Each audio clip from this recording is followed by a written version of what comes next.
Hi there, it's Clay. The response practice that I want you to do today during the middle of the week is on brand sponsors of literacy. And I just want to point out a couple parts of the text as you read through it. As I say in the announcements, I wrote a brief comment today. For this response, it's a big text, and you can't really cover all of it. You don't try to cover all of it. And this is going to be true for the assignment, too.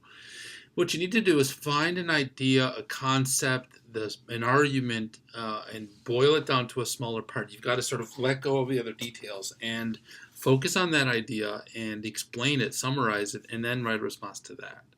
Don't try to summarize the entire text. It's not feasible. You got to write a short summary of an idea. So look, Brandt talks about sponsorship, and I think this is easy for us to understand. She talks about in the introduction. I'm going to scroll up in the introduction. She says.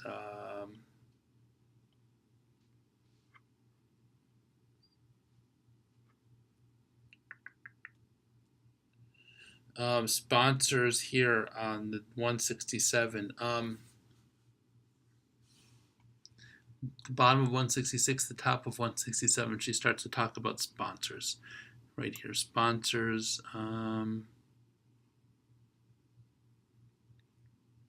See if I can get it all highlighted.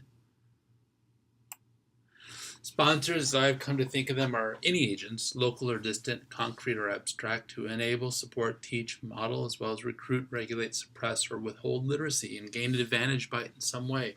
Just as the ages of radio and television accustom us to having programs brought to us by various commercial sponsors, it is useful to think about who or what underwrites occasions of literacy learning and use. Although the interests of the sponsor and the sponsor do not have to converge and in fact may conflict, sponsors nevertheless set the terms for access to literacy and wield powerful incentives for compliance and loyalty. Sponsors are a tangible reminder that literacy learning throughout history has always required permission, sanction, assistance, coercion, or at a minimum contact with existing trade routes. Sponsors are delivery systems for the economies of literacy, the means by which these forces present themselves to and through individual learners. They also represent the causes into which people's literacy usually gets recruited.